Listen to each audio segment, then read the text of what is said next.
Everybody's screaming, everyone's crying. So what's the occasion? Well, Congresswoman Omar got voted off the Foreign Affairs Committee. The question is on adoption of the resolution. Those in favor say aye. Aye. Those in favor say no. No. It's the opinion of the chair that the ayes have it and the resolution is agreed to. And without objection, the motion to reconsider is laid on the table. Does that remind you of anything? I'm not sure I've seen a better example of the sort of continued scorn the Democrats have for everyday Americans than what was exhibited last night on Mehdi Hasan's show. He was joined on the air by the execrable congresswoman from Minnesota, Ilhan Omar. Here she is explaining that Americans are just stupid. These people are just idiots. I really, I'm at the point where it's become really hard to have an intellectual debate with any of these people because the level of stupidity that they are displaying every single day is frankly embarrassing, not just in Congress, but as Americans. And the fact that these people are allowed to say just the most ridiculous things tells you that the dumbing of the United States has arrived, because how else do we get a Trump presidency? America, finally check the scoreboard and realize the rules actually apply to everyone. Now you could practically hear the collective meltdown from the left the second Ilhan Omar was stripped of her seat on the Foreign Affairs Committee. Between the screaming and the theatrical speeches, you would have thought the Capitol was witnessing the apocalypse. But here's the reality that left millions of viewers stunned. Republicans simply played by the exact same rules the Democrats wrote years ago. It is funny how accountability is only considered a threat to democracy the moment it hits your own front door.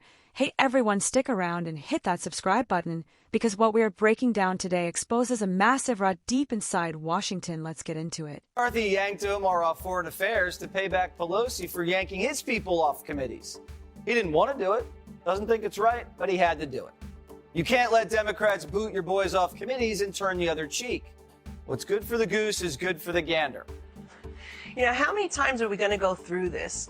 Ilhan Omar has not just done this once or twice. She has repeatedly made anti-Semitic comments, anti-Israel comments, anti-American comments, to diminish what occurred on September 11th, to then go ahead and compare U.S. military, our nation, to terrorist organizations. I mean, this is completely outrageous, and my colleagues and I are vociferously calling for her to be removed from the House Foreign Affairs Committee. She is a liability to that committee. Think about, when I went to Israel in 2019 and I spoke with citizens there, they for the first time felt the United States was wavering in its support for Israel because of members like Ilhan Omar and Alexandria Ocasio-Cortez. This is enough already. She should be removed. She's a liability to the committee, and she's a liability to the United States of America. Having her in Congress, I think, is very detrimental for our nation. And it's very unfortunate because, she came to this country as a refugee, just like my mother did from Cuba.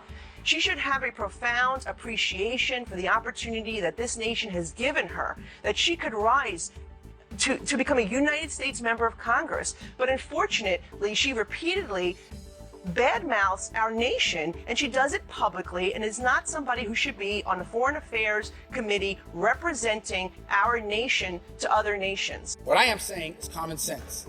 You're a visitor. You're not even an American. You're a foreign national. You're here because we gave you a visa to be here temporarily, and now you're out there defending and supporting Hamas, a terrorist organization? You need to go. Yeah, I'm not shocked, because we know that the president oftentimes resorts to very bigoted, xenophobic, Islamophobic, racist rhetoric when he is trying to scapegoat and deflect from the actual failures that he has himself. And Ilhan Omar, I hope this is part of it, but she married her brother, supposedly. I mean, there's a lot of documentation. That means she's here illegally and she's a congresswoman. And I hope you're going to be looking at that, or somebody is, all right? Because she's one of the ringleaders here. She's bad news, really bad news. She's so bad for our country. I think I know what the president meant, and he clarified later and said, look, if you're not happy in America, leave. Just leave. And I agree with that. When you argue with a fool, you just prove there are two. And I consider Congresswoman Omar, I consider them to be fools. They hate America. They think America was wicked in its origins, and it's even more wicked today. They ought to be thanking America instead of calling America evil and wicked and racist. She comes from a country where, I mean, it's considered about the worst country in the world, right? They have no military, they have no nothing, they have no parliament.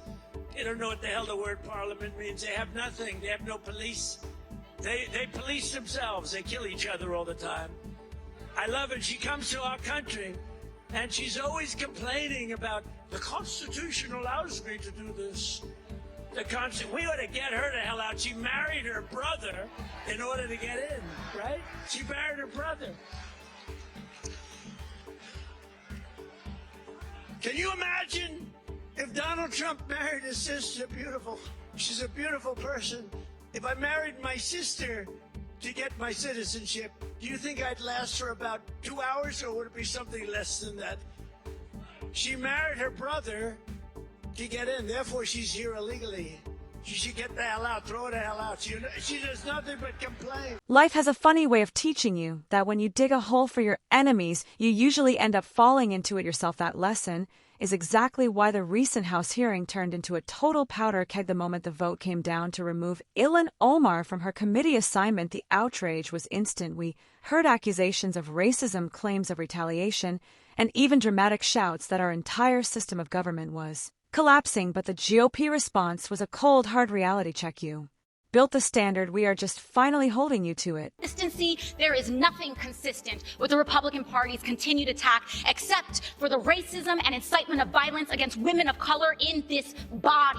I had a member of the Republican caucus threaten my life, and you all and the Republican caucus rewarded him with one of the most prestigious committee assignments in this Congress. This is about targeting women of color in the United States of America. Don't tell me, because I didn't get a single Time has expired. My life was threatened. Thank you. Her resolution does not contain a single quote from me because she couldn't find any. Unlike her, I have routinely condemned political violence, no matter the political ideologies. I am sick and tired of the threats that we're all receiving right now. They are horrific. They are vile. They are dangerous, and you can't keep calling us fascists and terrorists and expect us to just sit here and take it. We're not. The GOP is now doing what it is best at: weaponizing hate against a black, beautiful Muslim woman. They turn Congress into a place of fear-mongering hate. It is so painful to watch who you all are, really. The gentlewoman's time has expired. Omar will not be silenced. The gentlewoman's time has expired. Omar, I am so sorry has expired. that our country is failing you today through this chamber. You belong. The gentlewoman is no longer. Well, I am Muslim. I am an immigrant, and interestingly, from Africa. Omar is not just a congresswoman. She tells us she is a global citizen, and people around the world celebrate her accomplishments. We don't know what those accomplishments are, but if you listen closely, the world is clapping. I'm in a town where we have a lot of people who are refugees who've come, some from Somalia, some from Bosnia. I've never heard one of them say that America's a terrible place. And then I hear Representative Omar say, oh, America's a terrible place. I'd love to be justice, and there's no justice here. And it's like, well, she came here and we fed her, we clothed her, she got welfare, she got school, she got health care. And then, lo and behold, she has the honor of actually winning a seat in Congress, and she says we're a terrible country.